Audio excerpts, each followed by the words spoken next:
Lucas 8. Depois disso, Jesus ia passando pelas cidades e povoados, proclamando as boas novas do reino de Deus. Os 12 estavam com ele. Também algumas mulheres que haviam sido curadas de espíritos malignos e doenças. Maria, chamada Madalena, de quem havia saído 7 demônios. Joana, mulher de Cusa, administrador da casa de Herodes. Susana e muitas outras. Essas mulheres ajudavam a sustentá-los com os seus bens. Reunindo-se uma grande multidão e vindo a Jesus gente de várias cidades, ele contou esta parábola. O semeador saiu a semear. Enquanto lançava a semente, parte dela caiu à beira do caminho, foi pisada e as aves do céu a comeram. Parte dela caiu sobre pedras e quando germinou, as plantas secaram porque não havia umidade. Outra parte caiu entre espinhos que cresceram com ela e sufocaram as plantas. Outra ainda caiu em terra boa, cresceu e deu boa colheita, a 100 por 1. Tendo dito isso, exclamou: aquele que tem ouvidos para ouvir, que ouça.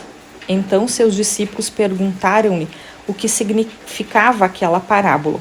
Ele disse: a vocês foi dado conhecimento dos mistérios do reino de Deus, mas aos outros falo por parábolas, para que, vendo, não vejam e ouvindo, não entendam. Este é o significado da parábola. As sementes é a palavra de Deus. As que caíram à beira do caminho são os que ouvem, e então vem o diabo e tira a palavra do seu coração, para que não creiam e não sejam salvos. As que caíram entre as pedras são as que receberam a palavra com alegria, quando a ouvem, mas não têm raiz. Creem durante algum tempo, mas desistem na hora da provação. As que caíram entre espinhos são os que ouvem, mas ao seguirem os seus caminhos são sufocados pelas preocupações, pelas riquezas e pelos prazeres desta vida, e não amadurecem.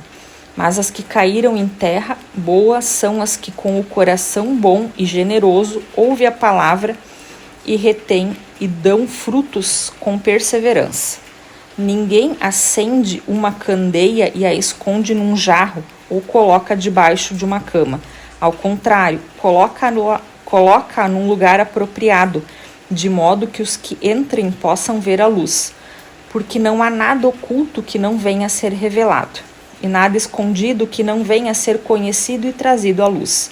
Portanto, considere atentamente o que vocês estão ouvindo.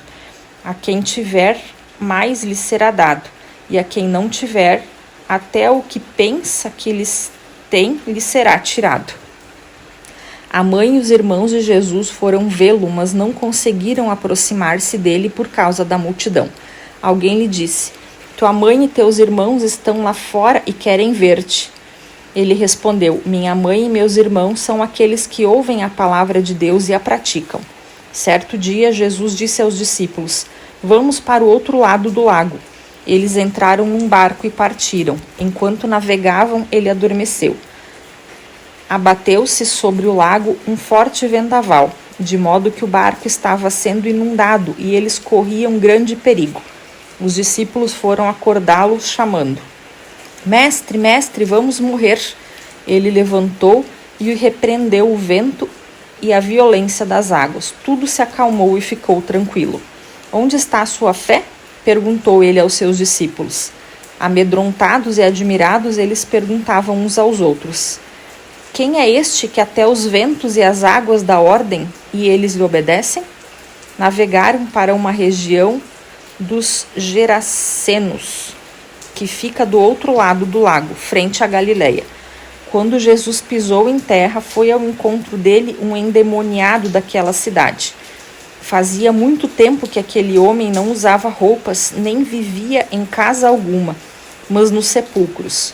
Quando viu Jesus, gritou, prostrou-se aos seus pés e disse em voz alta: que queres comigo, Jesus, filho do Deus Altíssimo? Rogo-te que não me atormentes. Pois Jesus havia ordenado que o espírito imundo saísse daquele homem. Muitas vezes ele tinha se apoderado dele, mesmo com os pés e as mãos acorrentados e entregue aos cuidados dos guardas, quebrava as correntes e era levado pelo demônio a lugares solitários. Jesus lhe perguntou: qual o seu nome?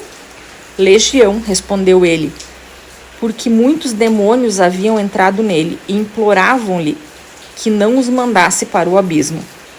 Uma grande manada de porcos estava pastando naquela colina. Os demônios imploraram a Jesus que lhes permitissem entrar neles, e Jesus lhes deu permissão. Saindo do homem, os demônios entraram nos porcos, e toda a manada tirou-se do precipício abaixo, em direção ao lago, e se afogou. Vendo o que acontecera, os que cuidavam dos porcos fugiram e contaram estes fatos na cidade e nos campos, e o povo foi ver o que havia acontecido. Quando se aproximaram de Jesus, viram que o homem de quem havia saído os demônios estava sentado aos pés de Jesus, vestido e em perfeito juízo, e ficaram com medo. Os que tinham visto contaram ao povo como o endemoniado fora curado. Então todo o povo da região dos Gerasenos suplicou a Jesus que se retirasse, porque estavam dominados pelo medo. Ele entrou no barco e regressou. O homem em que havia saído os demônios suplicava-lhe que o deixasse ir com ele, mas Jesus o mandou embora, dizendo: volte para sua casa e conte o quanto Deus lhe fez.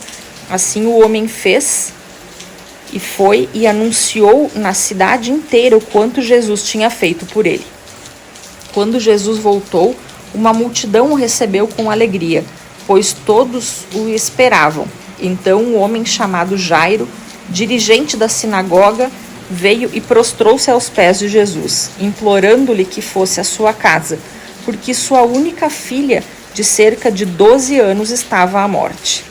Estando Jesus a caminho, a multidão o comprimia. Estava ali certa mulher que havia 12 anos vinha sofrendo de hemorragia e gastara tudo o que tinha com os médicos, mas ninguém pudera curá-la. Ela chegou por trás dele, tocou a borda de seu manto e imediatamente cessou a hemorragia. Quem tocou em mim? Perguntou Jesus. Como todos negassem, Pedro disse: Mestre, a multidão se aglomera e se comprime. Mas Jesus disse: alguém tocou em mim, e eu sei que de mim saiu o poder. Então a mulher, vendo que não conseguiria passar despercebida, veio tremendo e prostrou-se aos pés de Jesus. Na presença de todo o povo, contou o que tinha tocado nele e como fora instantaneamente curada. Então ele lhe disse: filha, a sua fé te salvou. Vá em paz. Enquanto Jesus ainda estava falando, chegou alguém da casa de Jairo, o dirigente da sinagoga, e disse: sua filha morreu. Não incomode mais o mestre. Ouvindo isso, Jesus disse a Jairo: não tenha medo. Tão somente creia e ela será curada. Quando chegou à casa de Jairo, não deixou ninguém entrar com ele, exceto Pedro, João, Tiago e o pai e a mãe da criança. Enquanto isso, todo o povo estava se lamentando e chorando por ela. Não chorem, disse Jesus. Ela não está morta, mas dorme. Todos começaram a rir dele, pois sabiam que ela estava morta. Mas ele a tocou pela mão e disse: menina, levanta-te.